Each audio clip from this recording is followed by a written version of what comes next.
ಊಟ ಮಾಡ್ದಾ? ಊಟ ಮಾಡ್ದೆ ಕಣವ. ನೇನ್ ಸಮಾಚಾರ? ನೋವು ಕಣವ, ಎಲ್ಲ ನೋವು. ಯಾಕವ ಏನಾಯ್ತು? ತೊಡೆ ಮಂಡಿಗಳೆಲ್ಲ ನೈತವೆ ಕಣವ. ಯಾವಾಗಿಂದ ನೋವು? ಅಯ್ಯೋ ಅಲ್ಲಿ 6 ತಿಂಗಳ ನೋವು ಕಣವ. ಅಷ್ಟೇ ತಾನೆ, ನಾನು ಮುಂಚೆಗೆ ಹೇಳ್ಬೇಕು ತಾನೆ ನಿನ್ ನೋವು ಅಂತ. ಏನ್ ಮಾಡೋಣ, ನನ್ ಇವತ್ತು ವಾಸಿ ಆಯ್ತದೆ, ನಾಳೆ ವಾಸಿ ಆಯ್ತದೆ ಅಂತ ಸುಮ್ಮನಿದ್ದೆ ಕಣವ. ನೀನ್ ಏನು ತಲೆ ಕೆಡ್ಸ್ಕೊಬೇಡ, ನಂಗೊಬ್ರು ಗೊತ್ತಿರೋರು ಇದಾರೆ, ಅಲ್ಲಿ ಕರ್ಕೊಂಡು ಹೋಗ್ತೀನಿ ಬಾ. ನಮ್ಮ ಅಜ್ಜಿಗೆ ಮಂಡಿ ನೋವು ತುಂಬ ಕಾಡ್ತಾ ಇತ್ತು. 2 ಹೆಜ್ಜೆ ನಡೆಯೋಕ್ಕೂ ಆಗ್ತಿರ್ಲಿಲ್ಲ. ಮೆಟ್ಟಿಲು ಹತ್ತೋದು ಇಳಿಯೋದು ಕೂಡ ತುಂಬ ಕಷ್ಟ ಆಗ್ತಿತ್ತು. ಆಗ ನಾನು ಕಲ್ಯಾಣ್ ನಗರ್ನಲ್ಲಿರುವ ಅಂಜನಿ ಪೇನ್ ಮ್ಯಾನೇಜ್ಮೆಂಟ್ ಸೆಂಟರ್ಗೆ ಕರ್ಕೊಂಡು ಬಂದೆ. ಡಾಕ್ಟರ್ ರವಿಕುಮಾರ್ ಸರ್ ಪರೀಕ್ಷೆ ಮಾಡಿ ಅಲ್ಟ್ರಾಸೌಂಡ್ ಸ್ಕ್ಯಾನ್ ಮೂಲಕ ಸಮಸ್ಯೆಯನ್ನು ವಿವರವಾಗಿ ತಿಳಿಸಿದರು. ನಂತರ UK and USA approved cold RF ಮತ್ತು ಲೇಸರ್ ಚಿಕಿತ್ಸೆಯ ಬಗ್ಗೆ ತಿಳಿಸಿ ಚಿಕಿತ್ಸೆ ನೀಡಿದರು.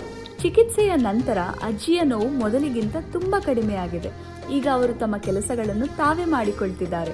ನಿಮಗೂ ಮಂಡಿ ನೋವು, ಬೆನ್ನು ನೋವು, ಕುತ್ತಿಗೆ ನೋವು ಅಥವಾ ಕೀಲು ನೋವು ಇದ್ದರೆ ವಿಳಂಬ ಮಾಡಬೇಡಿ. ಒಮ್ಮೆ Anjani pain management centre, Kalyan ನಗರಕ್ಕೆ ಭೇಟಿ ನೀಡಿ ವೈದ್ಯರ ಸಲಹೆ ಪಡೆಯಿರಿ. ನೋವು ಕಡಿಮೆ ಆಗಿದೆ ಇವಾಗ.